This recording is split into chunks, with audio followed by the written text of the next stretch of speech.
Hi. It's a pleasure to be here in your garden with you today. Can you tell me kind of some of the things that have helped you shape the way that it is?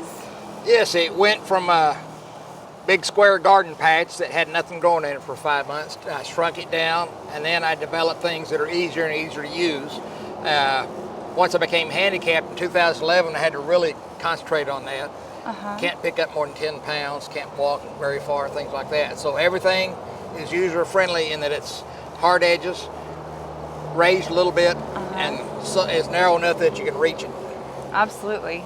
You've really put a lot of planning into everything that you've done, including the weight of the stones that you use to build your water garden out of. Yeah, being unable to lift more than 10 pounds, I bought castle wall blocks that were 8 inches so I could move them on my own. I did everything I could on my own except putting the liner in.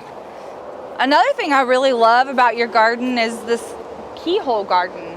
Tell us about how you've designed it and the way that you use it. It's fantastic. A group called Send the Cow developed it for Lesotho, a real high arid plateau in South Africa. They get 3 months with no water, and they can build this and live off of it and sell some stuff for school supplies every year. That's so cool. And they water through a chimney that's full of compost, and they water there, and then they water the other areas as needed, but that leaches the nutrients out into your garden. I divided it up into pie wedges with fence boarding, and so I garden each pie wedge separately. It's beautiful and really, really functional. I've never seen one that has trellising on it. That's one of my new loves. It's fence panels, and they're 50 inch by 8 inch, and you can use them any way you can. I used this last year for my indeterminate tomatoes. I grew them up to here and picked my tomatoes off the top. Oh, yeah. This is Anaheim cucumbers for my daughter-in-law. Gosh, I bet those tomatoes were beautiful. Yes. Another thing I really like that you've done is you've very creatively created this screening on the back of your fence. It's the one thing that bothered me when we moved here. We loved the house and everything, but traffic noise. Yeah. So first thing I did was plant that cane. Started as about 5 pieces, and then it's grown immensely. It keeps encroaching inside, and then when I cut that cane off and use it for other purposes. And then I planted the holly trees and this trifoliate orange tree, things like that to help block the noise.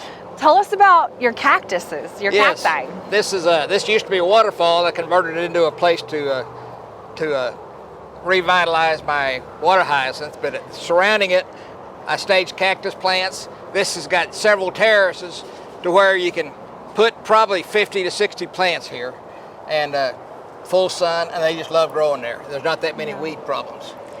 Not that many weed problems, and you're barely having to water this garden. That's right. And so you're in quite a few different things. You are in the Cactus Society and the Water Garden Society, and my favorite, close to my heart, is you're an Oklahoma County Master Gardener. Yes, I am. I've been a Master Gardener since 2002. I love it. Great people, and you're always learning. Yeah. Every meeting and every conversation is a learning experience, and now I'm hoping to give some of that back as being a counselor. So another cool thing about being a Master Gardener is you get plants from friends, right? Yes, you do. Are any of the plants over here from friends? Different ones are. A lot of my succulents I got from our club meetings. I think I bought a lot of these from club members, different club members that have got the lavender, and this is going to be a fantastic plant. I think it's silver dollar. The eucalyptus. Is it eucalyptus? Yeah. Oh, okay. It's silver so dollar good for your eucalyptus, allergies. Yeah. And I have.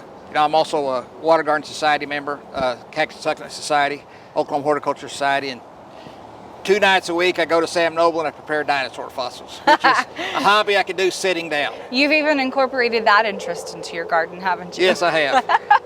That's so cute.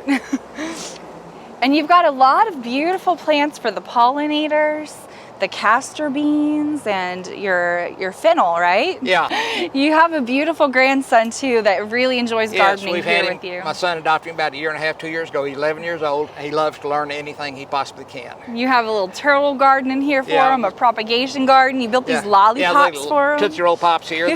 That's a big hit for the kids. I love it. Just a bowling ball on a steel pipe, but. You've done some amazing things with a really small space, and thank you so much for sharing it with Oklahoma Gardening. I'm glad you came. I enjoy gardening, enjoying talking about gardening. Thank you for coming. Thank you. It means a lot. Good, I'm glad.